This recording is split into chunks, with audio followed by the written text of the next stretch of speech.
Hey, what's going on, everyone? This is your friend and host, PCJ, the Pop Culture Junkie. Today, we're going to do a little different video. We're going to talk about something that's currently trending online. If you follow Twitter, social media, all those different things, something that's trending right now, and it has not been officially announced as of this recording, but it is a strong rumor that for the 2020 class Hall of Fame for WWE this year, that they will be inducting the Bella Twins into the class this year. They'll be part of the 2020 class for the Hall of Fame this year. And a lot of people are upset about it. It's blown up on Twitter in the last 24 hours. A lot of people are not happy about it. A lot of people are happy about it. It's like a big topic. And I figured instead of just sending out one little 2-3 sentence tweet, I'm going to get on here and share my thoughts and let you guys give me your thoughts and opinions in the comments. So leave me comments after the video or during the video and let me know what you think. First of all, let's talk about the Bella Twins, okay? They are the last of the Diva era. We had women's wrestling for decades, okay? There's been all types of women's wrestling. Then we went into the Attitude Era following the events of Alundra Blaze, aka Medusa, dropping the WWF Women's Championship title belt in the trash on Nitro. That was back in 95, 96 era. And then they brought the title back. Not the same belt, of course. They brought the Women's Championship back in 98. And we had Sable and Jacqueline. We only had like 3 women to fight for the title. We had Luna Vachon, Sable, and Jacqueline. Then we go fast forward through the late 90 into the early 2000s. We had like Trish Stratus, Lita, Mickie James coming in. We had a lot more talent coming in, and they were putting on some really good matches. Actually, these were actually women's wrestling. And then a lot of them went to other companies and left, and we went into what was called the Diva era. That's where we had the Diva Search competition, and we were getting more models than wrestlers with the women's division, and it was more about, well, really, I mean, we had back in the Attitude Era, we had the pudding matches and the bra and panty matches and different things like that, which we don't do that anymore, okay, which is fine. I don't think we need to go back to that. We went from high to low, it seems, because then we had the Diva Search era, and we were bringing in all these women who want to be in the wrestling business solely because it was a good stepping stone to get them to something else in the entertainment business. And that's what the Bella Twins are. I mean, they're part of that Diva era where they came in part of that, and it was a stepping stone. And if we look at them, if we look at their career, which we're going to talk about their whole career right now, or most of it, little key points.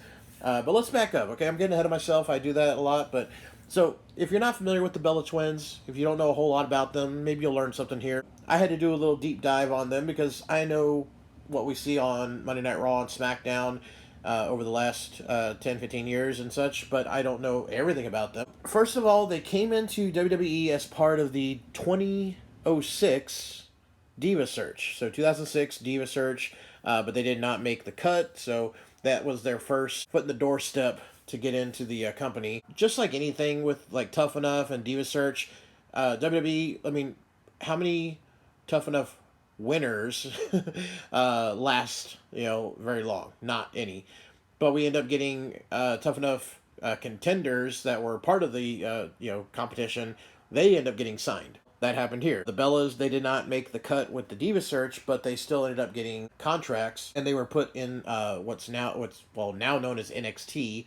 Used to be the FCW, Florida Championship Wrestling, their developmental company. So they go to FCW, and they made their in-ring debut in September of 2007. And then fast forward a year later, Brie made her debut on SmackDown in August of 2008, and Nikki made her debut on November 7th of 2008 as well. They were traded back and forth from like Raw and ECW. This is back when we had the WWE version of ECW, okay? Then we get, a little bit of somewhat, I guess they had some storylines. They had a little bit of stuff with Katie Burchill, things like that. I mean, really, we didn't have much with them at the time. They didn't really do a whole lot with the Bella Twins. They were, I know they were present in a lot of the like Hall of Fame stuff where they would escort out people to the stage.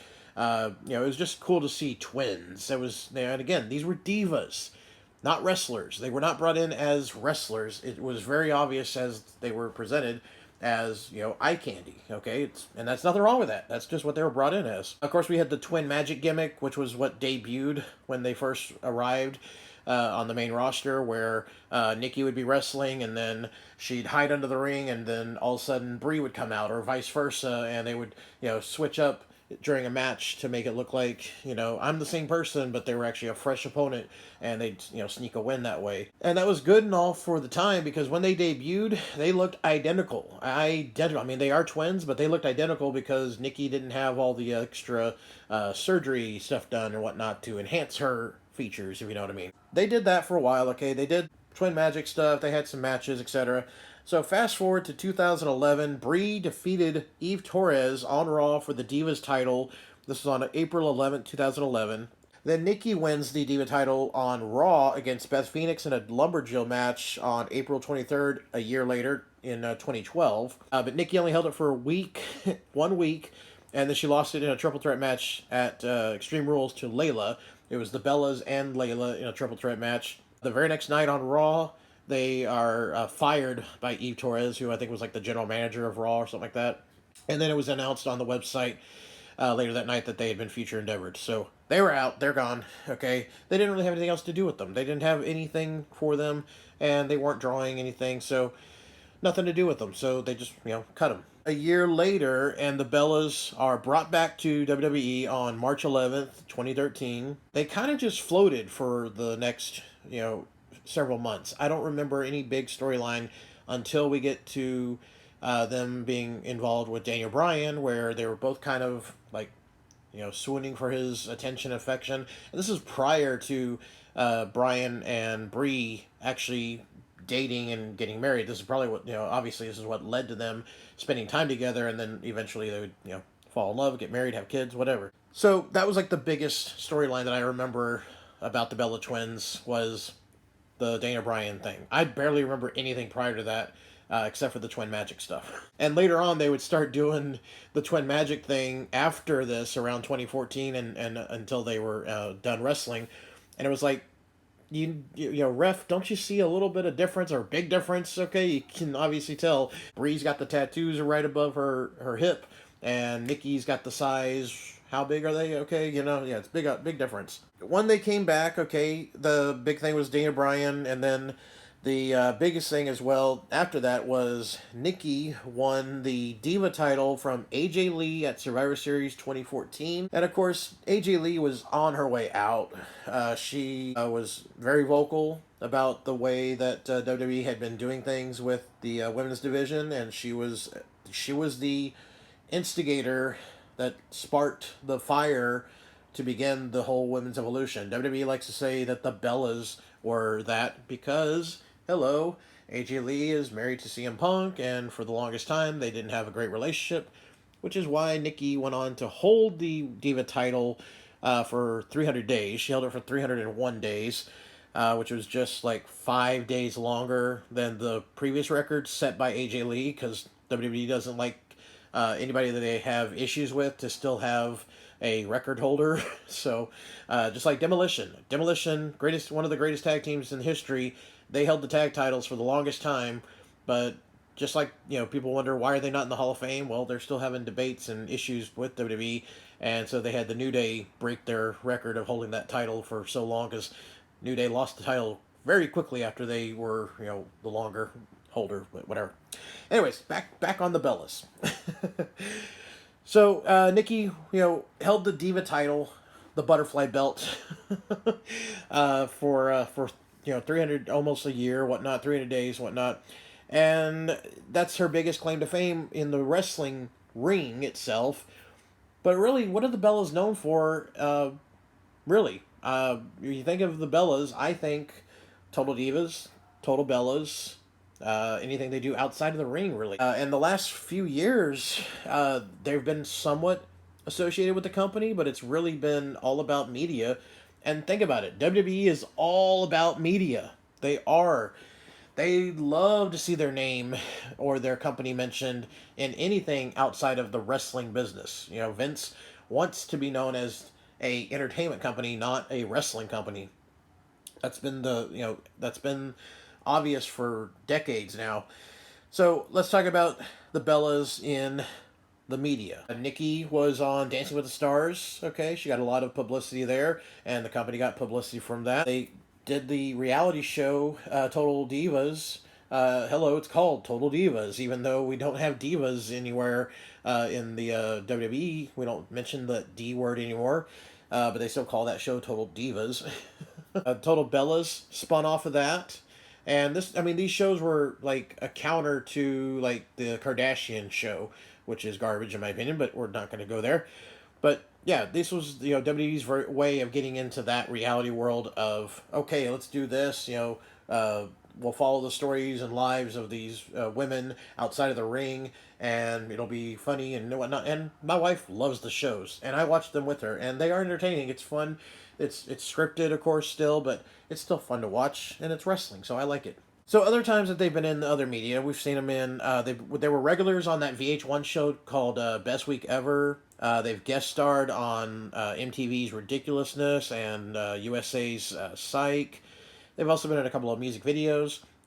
So they've been in a lot of different media besides WWE and wrestling, but that's where they get to promote WWE, of course, and WWE likes to be promoted, of course, but they like to get their name out there as part of other forms of entertainment, not just wrestling.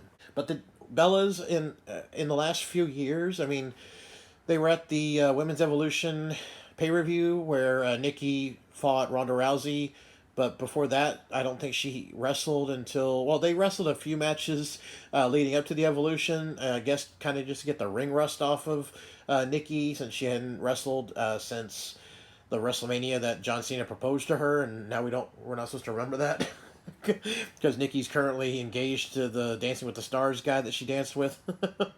But yeah, so we have seen them wrestle a little bit, but the last time they were here, whoa, like Brie damn near, well, she did. She concussed Liv Morgan with multiple kicks to the head. And then Nikki had a decent match, probably her best match she's ever had against Ronda Rousey. And it was actually, in my opinion, due to Ronda, who's still a rookie if you look at it from, tenure. Ronda had a year and a half straight of wrestling, and she was excelling compared to other women that have been in the business for a decade. So props to Ronda again. But outside of the wrestling business, because of their success, they were able to start up their own fashion line called Birdie Bee, and then they have their own wine business as well. So the Bellas are a brand. They wanted to become a brand, and again, this is where I compare them to the Kardashian. Kardashians got famous because of Kim's sex tape, and then they just spun it off from there and did other things. Well, the Bellas, they used WWE as a stepping stone to get themselves into other areas that they wanted to get to, as in their clothing line, their wine business, and then now they're able to go on to other TV shows and, guest spots and appearances and so forth. So, do I think they should be inducted into the 2020 Class Hall of Fame? Yes, go ahead. I think it's too soon.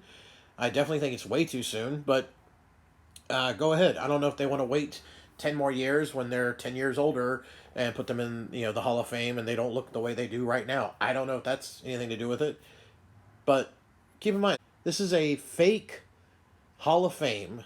We don't have it's not like the Baseball Hall of Fame. We don't have a building, museum dedicated to where you can go in and look at all the Hall of Fame people, awards and their credentials and their accomplishments. We don't have statues built up. This is a traveling circus Hall of Fame. I've been to the Hall of Fame itself. You go to an arena and they present the Hall of Fame ring or speeches and everything, but there's no structure to go to and actually see all these accomplishments and the people that are actually part of this Hall of Fame. There's nothing there. It does not exist. There's been rumors of that happening sometime, but it has never come to fruition. I think if WWE wants to be taken serious and have this Hall of Fame actually mean something, they should do that. They need to invest in something. Why not, put something in Titan Towers or wherever, their home office is now. Why not do something like that? You could easily clear a floor of the building or something. I don't know. But do something where you have an actual structure, physical place, and put up a giant museum to all your, people you want, that you've put into the Hall of Fame. Let's not forget who else is in the Hall of Fame. Okay, we've got people like Drew Carey, Snoop Dogg, and Coco Beware. Okay, yeah, I mentioned a couple of celebrities and one wrestler, but those are all in the Hall of Fame. They're in the Hall of Fame. There's other wrestlers in the Hall of Fame that loads of people would never think would have been put into the Hall of Fame. And I'm not going to compare credentials here because they are night and day compared to the Bella Twins, but the Ultimate Warrior, Jeff Jarrett, okay, Jimmy Superfly Snuka. Do your research on why these three may not be the best people to have associated to your Hall of Fame, and you'll understand why. Especially, people like Warrior and Jarrett, who had huge falling outs with the company, screwed Vince over for money. Look at the personal past of Jimmy Superfly Snuka as to why he shouldn't be in there anymore. But we have guys like Drew Carey, who appeared at the 2001 Royal Rumble. He was a guest there backstage. He got put into the Rumble for like 2 minutes and then thrown out, if even 2 minutes. Snoop Dogg has done nothing except he had some songs on the soundtrack of one of the video games one year. Wow. Okay, and remember that god-awful guest host on Raw era we had to survive through? Snoop Dogg was one of the guest hosts. I mean, this is back when they brought in anybody they could get to come in to promote their own stuff and just be like, hey, just be on our show and you can plug your new CD or new movie or new book or whatever, or anything like that. But also, let's talk about the Hall of Fame. And we're running out of people for this Hall of Fame.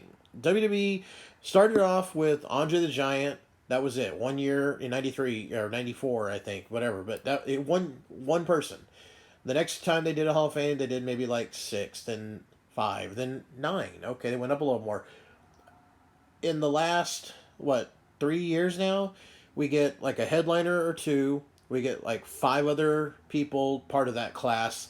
And then they have what's called the legacy section of the Hall of Fame, where they take like 10 or more of your, maybe not, main event caliber wrestlers, but you have your lower card, mid card kind of guys, but we're still, good workers for whatever, but maybe we don't know them because they were from the 50s or 60s before, a lot of our time. What's wrong with giving credit to those guys and gals and putting them as part of a class every year? So you maybe take one big headliner and then 5 other, whoever's, and that's it. You spread it out more, okay? Because lately we've been seeing a lot more issues where we have probably about, again, 15 people put into each year and you're running out of names.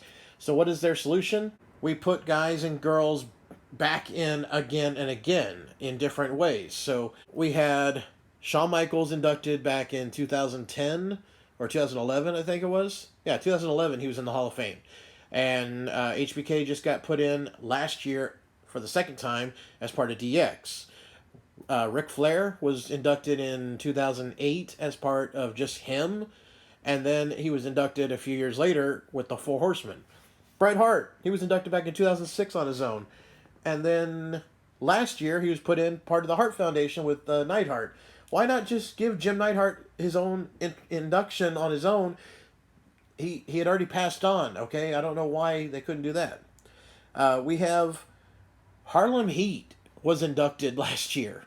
Why? They were a WCW tag team. They worked for other companies. They never worked in WWE. Stevie Ray never worked for WWE except maybe an appearance or two for a storyline reason. But he was never an in-ring performer for WWE. And now he's a Hall of Famer for WWE. And Booker T has 2 rings, even though he was already previously inducted on his own.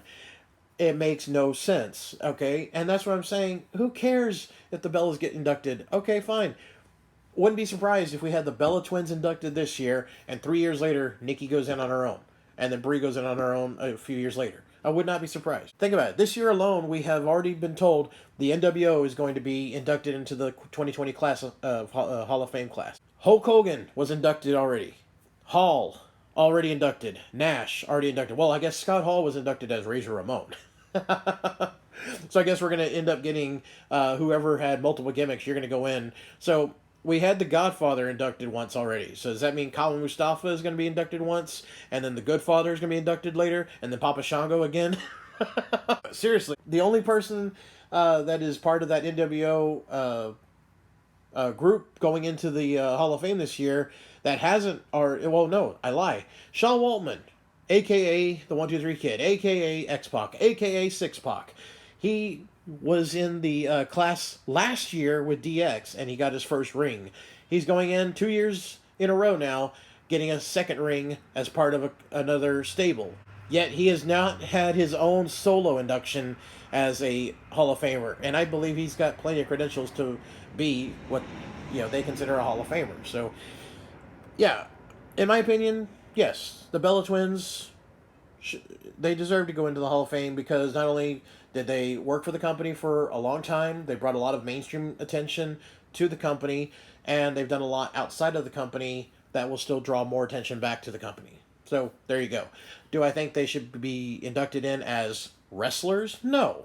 They are divas, they were special attraction, and smart businesswomen. Let's give them credit where credit is due. So yeah, I do believe all the, hubbub, all the fuss is irrelevant. Look at all the other ones in the Hall of Fame, and you could make a case on a lot of people why they should or shouldn't be in there. But again, it just goes down to this is not a real Hall of Fame where you have to meet a certain list of credentials, minimum qualifications, okay? It's all about publicity. So I think people need to calm down. All right, just wanted to share my opinion on this. This is my opinion only, and if you have an opinion you want to share, leave me comments below. Send me some tweets on Twitter, Pop Culture Junk 2. Love to hear your feedback. So thanks for listening, guys and gals. I'll talk to you later. This is PCJ, the Pop Culture Junkie, a.k.a. the Pro Wrestling Junkie. Signing out.